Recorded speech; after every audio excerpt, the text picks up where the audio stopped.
नई दृष्टि ज्ञान विज्ञानी, नई दृष्टि मोक्ष प्रदानी, नई राह क्रम मार्गी, नई राह हो दादाई। नमस्कार, आदाब, सत श्री अकाल, वणक्कम, जय श्री कृष्ण, जय सच्चिदानंद। फ्रेंड्स, आप सभी का फिर से स्वागत है दादा भगवान फाउंडेशन की इस प्रेजेंटेशन में, जिसका नाम है नई दृष्टि नई राह। क्या ये पूरी दुनिया कर्म के सिद्धांत के ऊपर चल रही है? क्या पूरा वर्ल्ड साइंस ऑफ कर्मा ही है? आपने स्कूल में पढ़ा ही होगा, बड़े बड़े साइंटिस्ट ने भी कहा है, every action has got equal and opposite reaction. अगर आप कुएं यानी किसी स्टेप वेल में जाकर बोलोगे कि तू चोर है, तो सामने एको आएगा कि तू चोर है।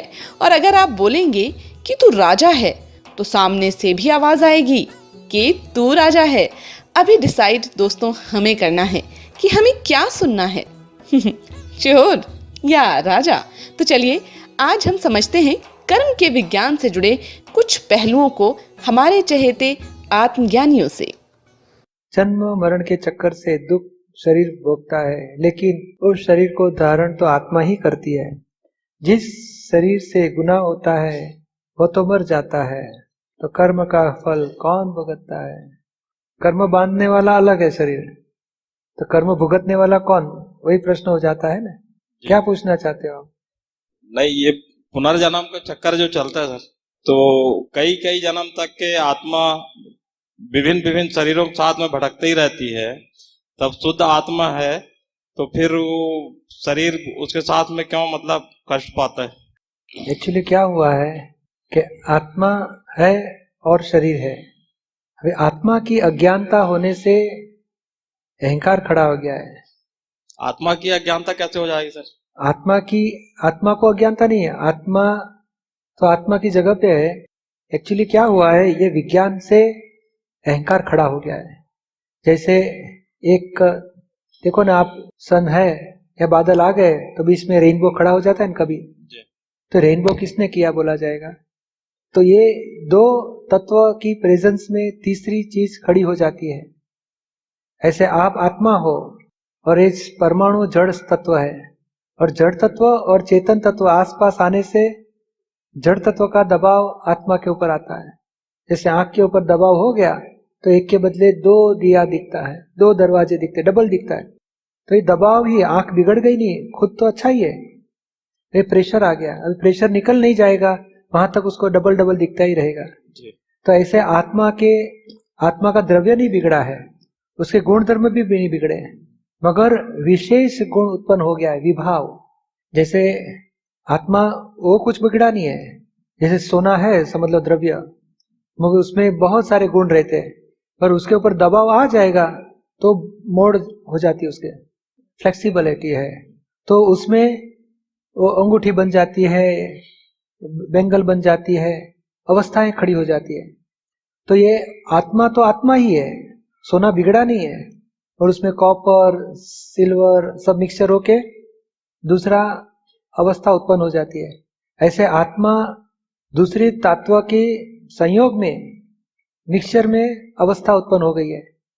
ये जड़ तत्व और चेतन तत्व दोनों का मिक्सचर हुआ है, उसमें अहंकार खड़ा हो गया है, और अहंकार से बाद में क्रोध मान मायालोभ खड़े हो जाते हैं, और क्रोध मान मायालोभ से कर्म चार्ज होते हैं, और अपने आप दूसरे लाइफ में कर्म डिस्चार्ज होते हैं।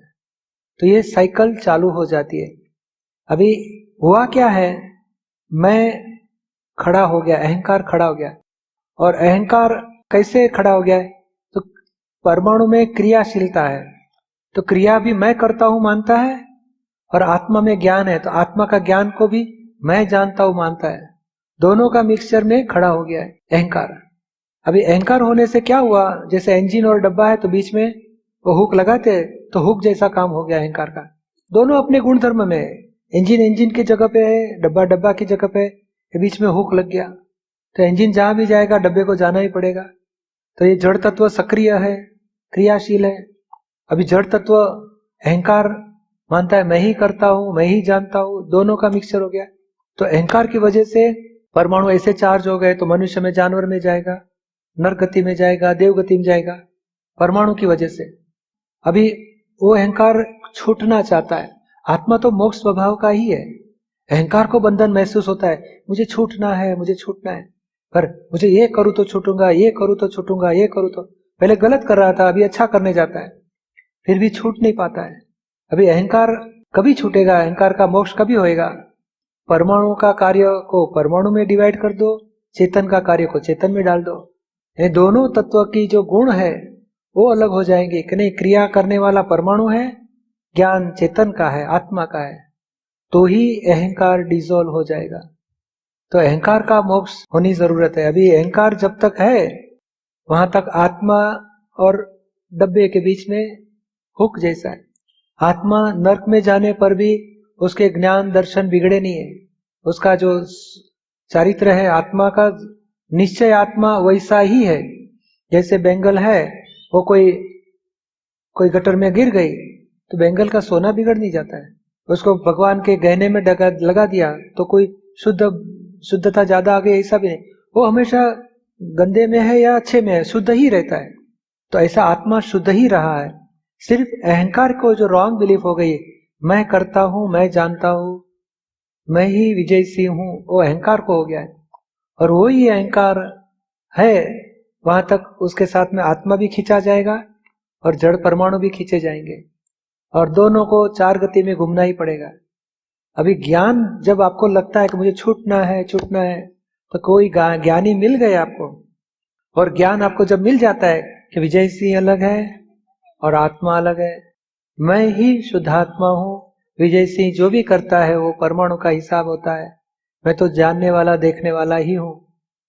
तो ऐसे आत्मा के गुण अलग हो गए, परमाणु के गुण अलग हुए, और वो जागृति जब आपको मिल जाती है तब अहंकार स्टॉप हो जाता है, अहंकार डिसॉल्व हो जाता है, अहंकार खत्म हो जाता है।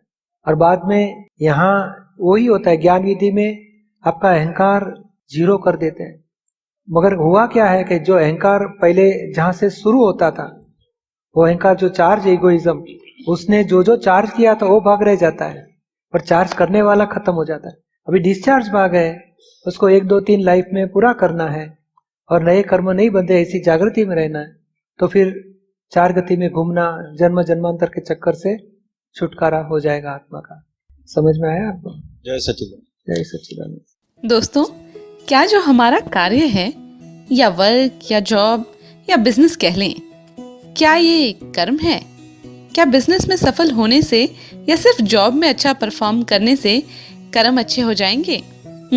सोच में पड़ गए ना, क्योंकि हम अपने दिन का ज्यादातर टाइम तो जॉब या बिजनेस में बिताते हैं, या फिर घर में सोने, खाने, पीने या टीवी देखने में। तो कर्म क्या है और कर्म के फल क्या है, आप भी सोच रहे हैं ना? तो चलिए जानते हैं अपने चहेते आत्मज्ञानी दीपक भाई से, आखिरकार असल में कर्म और कर्म के फल किसे कहते हैं। मनुष्य से गलती क्यों हो जाती है? क्या उसके पिछले कर्म से जुड़ी होती है? क्या पूछना चाहते हो? अगर कोई गलती होती है तो पिछले कर्म उससे जुड़े इसलिए होती है क्या? तो कौन सी गलती के लिए पूछते हो? जैसे कोई भी अगर मान लीजिए आप किसी को बुरा बोल देते हैं या फिर किसी को दुख हो जाता है, इसके लिए। सचमुच तो छोटा बच्चा है 2 साल का, किसी को धक्का मार देगा, किसी को बोल देगा कुछ शब्द भी, पापा कभी गई, कभी आ गई तू, तो दुख लगता है पापा को। तो शब्द से दुख नहीं लगता है, उसके पीछे दूसरा कुछ है। तो ये यहाँ भी क्या है कि ये जो गलतियां जो बोलते हैं कि दूसरे को दुख दे देते हैं, वो पिछले कर्म के ऊपर डाल देते हैं, मगर पिछले कर्म से सिर्फ क्रिया होती है। भीतर में जो द्वेष है, अभाव है, क्रोध मान माया लोभ, वो अज्ञानता की वजह से है। और वही क्रोध मान माया लोभ अज्ञानता की व्यवहार से दूसरे को दुख होता है। यानी पिछले कर्म इफेक्ट देता है, मगर दुखदायी कभी होगा सामने वाले को? हमारा क्रोध है, मोह है, मान, वो कर्म के साथ जुड़ जाएंगे, बाद में उसको दुखदायी होता है।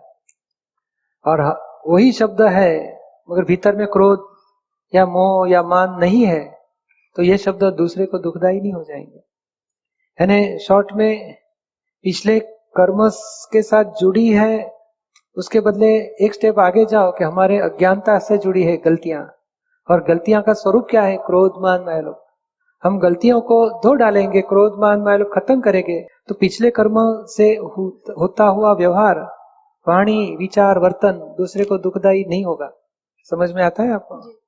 है ना? हमारी दृष्टि पे पिछले कर्म के ऊपर डाल देते हैं, पिछले कर्म।